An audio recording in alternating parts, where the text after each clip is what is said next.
कहा जाता है गुरूर करना अच्छी बात नहीं। अरे गुरूर तो एक बार हाथी ने भी किया था, मगर हुआ क्या, चींटी नाक में घुसी तो जीवन मरण का प्रश्न उठ गया। और यही गुरूर अखिलेश यादव कर रहे हैं, यही गुरूर सपा पार्टी कर रही है, उत्तर प्रदेश में AIMIM को नजरअंदाज कर रही है। यही गुरूर कुछ दिन पहले बिहार में तेजस्वी यादव ने किया था। क्या हुआ, बर्बाद हो गया, हलाक हो गया। बर्बाद हुआ ना, अरे हुई ना उसकी पार्टी बर्बाद। आपकी हालत इतनी पतली हो गई कि अब आपका नाम लेने से भी शर्म आती है। बस मैं यही कहना चाहता हूं मेरे प्यारू, मेरे प्यारे ऑडियंस, मैं कहना चाहता हूं कि यही गलती समाजवादी पार्टी ना कर दी। और अभी से ही समाजवादी पार्टी के नेता टीवी चैनलों में ये कहते फिर रहे हैं कि हमें ओवैसी की जरूरत नहीं है। आप सोच के देखिए, ये बात जनता तक पहुंच रही है और एक एक जनता तक 2027 से पहले ये बात पहुंच जाएगी कि समाजवादी पार्टी कहती है कि मुझे AIMIM की जरूरत नहीं। आप जानते नहीं है क्या कि AIM क्या है? AIM एक तूफान है। बचा लीजिए अपने किले को, कहीं उड़ाकर फेंक ना दी। पानी में रहकर मगरमच्छ से बेर अच्छा नहीं होता। आप जाइए ओवैसी जी का पैर पकड़िए, बोलिए कि माफ कर दीजिए, जितनी बातें टीवी चैनलों में हुई वो हुई, अब से नहीं होगी। तब जाकर आप अपना किला बचा सकते हैं। क्या हुआ था बिहार के चुनाव में? ढोल नगाड़े बजाकर ये ओवैसी के नेता ये नौवीं फेल के पास गए थे, लेकिन हुआ क्या, मुंह ऐसे मोड़ दिया जैसे लैला मजनू को देखकर मुंह फेरती है। लेकिन लैला को शायद ये पता नहीं था कि मजनू भी मजनू है। यूं तो ओवैसी साहब कहते फिरते हैं कि मैं लैला हूं और मेरे कई मजनू हैं। हाँ, लेकिन वो इस अर्थ पर कहते हैं कि मैं तो लैला हूं मगर मेरे कई दुश्मन हैं। क्योंकि सारे पार्टीज जिन्हें डर लगी रहती है, सारे पार्टियों को जिन्हें ये डर लगी रहती है कि अगर ओवैसी साहब ऊपर उठेंगे तो हम लोग नीचे गिरेंगे, इसीलिए वो दीवाने तो हैं ओवैसी जी के, मगर नफरत के दीवाने हैं। भाई दीवाना सिर्फ प्रेम का नहीं ना होता है, दीवाना तो नफरत का भी होता है। किसी से आप बेपनाह नफरत करते हैं तो आप दीवाने हैं, मगर नफरत के दीवाने हैं। इनकलाब आ चुका है, अब्दुल दरी नहीं बिछाएगा। मुसलमानों के रोजे के दिनों में, मुसलमानों के इफ्तारी में जाकर 2 खजूर और टोपी पहन लेने से आप मुसलमान के हितैषी नहीं हो जाते। मुसलमानों, अपनी क़यादत खड़ी करो, तब ये तुम्हारे प्रेम के दीवाने होंगे और ये प्रेम के दीवाने पूरे जमाने होंगे। आजादी से लेकर आज तक इस देश में ना कोई मुस्लिम राजनीति करता है, ना कोई किया है, ना कोई मुस्लिम राजनीति करेगा। अरे मुस्लिम राजनीति नाम तो हमें मीडिया ने दिया है। हाँ, ये मीडिया का ही कर्म है कि AIMIM को मुसलमानों से जोड़कर देखा जाता है। नहीं तो मैं आपसे पूछता हूँ, क्या AIMIM में हिंदू लोग नहीं शामिल हैं? क्या उसमें दलित नहीं शामिल हैं? क्या दलित उसे वोट नहीं देता है? बताइए। ये तो मीडिया का रहमो करम है कि हमें मुसलमानों से जोड़कर देखा गया है। हाँ, कई हिंदू पार्टियां ऐसी है जिसमें हिंदू राजनीति होता है और एक हिंदू राजनीति का सबसे बड़ा अभी प्रधानमंत्री ही है। बीजेपी वो तो खुलकर कहती है हमें मुसलमानों का वोट नहीं चाहिए। बताइए ना, AIMIM का कोई नेता ने ये खुलकर कहा हो कि हमें हिंदुओं का वोट नहीं चाहिए? अब आप खुद तय कर लीजिए, जो ये कहे कि हमें मुसलमानों का वोट नहीं चाहिए वो हिंदू राजनीति कर रहे हैं और उसे मजहब से जोड़कर देखा जाना चाहिए, या उसे जो ये कहते हैं कि हमें सबका साथ चाहिए। देखिए, नारा तो बहुत प्यारा लगता है, सबका साथ, सबका विश्वास, ठीक है, लेकिन आप कहते क्या है? मैं बीजेपी से कह रहा हूं कि आपका नेता क्या कहते हैं, मुझे मुसलमानों का वोट नहीं चाहिए।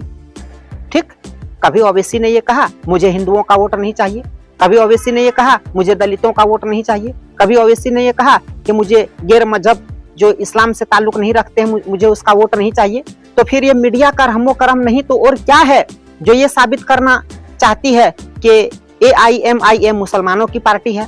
और ओवैसी बार बार अपने भाषणों में कहते हैं कि मैं मुसलमानों का नेता नहीं हूँ, मैं तो मुसलमानों को लीडर बनाने आया हूँ। और याद रखिए मुसलमानों, अगर तुम लीडर बनोगे ना तो ही अपना हक पा सकोगे। ऐसे तो आरक्षण, हमारे संविधान में आरक्षण, रिजर्वेशन दलितों को है, आदिवासियों को है कि नहीं है? तो फिर दलित और आदिवासी अपना लीडर क्यों तैयार कर रहे हैं? दलितों ने अपना लीडरशिप तैयार कर लिया, आदिवासियों ने अपना लीडरशिप तैयार कर लिया। बाकी तमाम जातियां, इक्का दुक्का की मैं बात नहीं कर रहा हूं, बाकी तमाम जातियों ने अपनी लीडरशिप खड़ी कर दी है। हम लोग मुसलमान क्या करेंगे? दरी बिछाएंगे? बोलिए क्या करेंगे? इसीलिए मैं कहता हूं अब्दुल दरी नहीं बिछाएगा। विपक्षी पार्टियों से मेरा यह कहना है कि अगर आपने ओवैसी को छोड़ा तो मार लिया खुद अपने पैरों में हथौड़ा। समझे थोड़ा थोड़ा। उत्तर प्रदेश हो, बंगाल हो, बिहार हो या भारत का कोई भी राज्य हो, अगर बीजेपी को हराना है तो सारी पार्टियों को साथ में आना होगा। चाहे वो क्षेत्रीय पार्टी हो, नेशनल पार्टी हो, किसी तरह का भी पार्टी हो, साथ आकर अगर लड़ेंगे तो बीजेपी फुट से हार जाएगी। लेकिन याद रहे, अगर ओवैसी जी को नजरअंदाज करोगे तो हाल बहुत बुरा होगा, हाल बहुत बुरा होगा।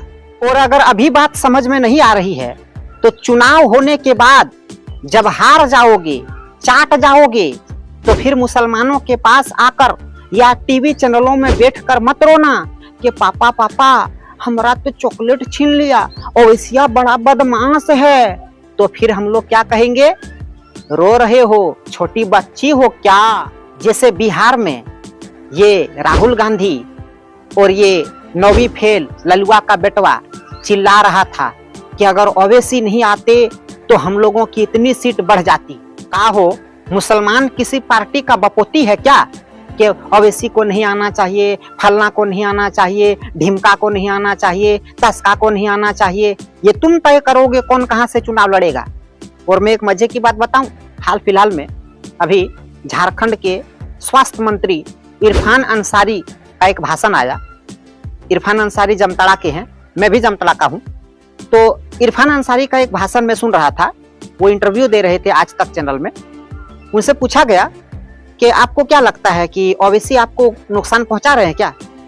तो उनका जवाब था कि हाँ, ओवैसी तो निश्चित रूप से नुकसान पहुंचा रहे हैं, लेकिन ओवैसी जी को अपने हैदराबाद तक ही सीमित रहना चाहिए, उसे बाहर नहीं आना चाहिए। और अगर वो बाहर आते हैं तो हमारे राहुल गांधी पप्पू से पूछताछ करना चाहिए और उनसे जाकर भेंट करना चाहिए, मुलाकात करना चाहिए और उनसे परमिशन लेकर उसे चुनाव लड़ना चाहिए। मानो कि राहुल गांधी क्या है, हाँ वो एक कोई किसी का बाप हो, है ना। ये इरफान अंसारी को मैं कह रहा हूँ कि इरफान अंसारी का बाप शायद राहुल गांधी है, इसलिए वो कह रहे हैं कि ओवैसी से परमिशन लेना चाहिए, उनसे पूछना चाहिए। परमिशन ये वर्ड उसने यूज नहीं किया, मतलब उन्होंने ये कहा कि आप पहले राहुल गांधी से बात कीजिए और आप लोग साथ आइए, उसके बाद चुनाव लड़िए। क्यों भाई, हम क्यों आपके साथ आए? ऐसा नहीं हो सकता क्या कि राहुल गांधी ओवैसी के पास जाएं? हो सकता है कि नहीं हो सकता? अपने आप को खुदा क्यों बना लिए हो कि नहीं ओवैसी आपके पैरों में गिरेंगे? किनके किनके पैरों में गिरेंगे वो? आपको उनकी जरूरत नहीं है, यानी कि उनको आपकी जरूरत है ना। बड़ा दिल दिखाइए, आप चले जाइए उनका घर, बोलिए कि भाई हम लोग 60 कर लेते हैं, आप इतने सीटों में लड़िए, हम इतने सीटों में लड़ेंगे। देखिएगा बीजेपी की हालत कैसे पतली होती है। लेकिन आप तो ऐसे कह रहे हैं जैसे कि मुसलमान आपका बपोती है। और इरफान अंसारी, आप ज्यादा बड़प्पन मत दिखाइए, आप क्या है नहीं है ये जग जाहिर है। आप अभी हाल फिलहाल में आपका एक वीडियो वायरल हुआ था, आप क्या करते हैं, क्या किए थे आपने, और आप आमतौर पर क्या करते हैं? मुसलमानों की कोई घटना घटित होती है, मुसलमानों का कहीं एक्सीडेंट होता है, मुसलमान कहीं फंसते हैं, तो आप नहीं बचाते हैं, आप नहीं बचाते हैं, ये 100% सच है। और कोई दूसरी जाति, अधिकतर आदिवासी लोगों का कोई प्रॉब्लम होता है तो आप तुरंत सॉल्व करते हैं ऑन द स्पॉट। देखिए, मैं ये नहीं कह रहा हूं कि आदिवासियों की प्रॉब्लम सॉल्व नहीं होनी चाहिए, 100% होनी चाहिए, क्यों नहीं होनी चाहिए, वो भी इंसान है। लेकिन भैया मुसलमान भी तो इंसान है। आप मुसलमानों के साथ ठीक व्यवहार नहीं करते हैं, आप सिर्फ मीडिया में आकर, चैनल्स में आकर मुसलमानों का बड़प्पन कर सकते हैं, मैं मान सकता हूं, लेकिन रियलिटी में आप मुसलमान से नफरत करते हैं। आप आदिवासियों और बाकी जातियों से जितना प्रेम करते हैं, मुसलमान से आप नहीं करते हैं। अगर मामला सिर्फ वोट का नहीं होता ना, अगर मामला वोट का नहीं होता तो आप मुसलमानों को देखना भी पसंद नहीं करते। पता नहीं क्यों आप मुसलमानों से इतना नफरत करते हैं।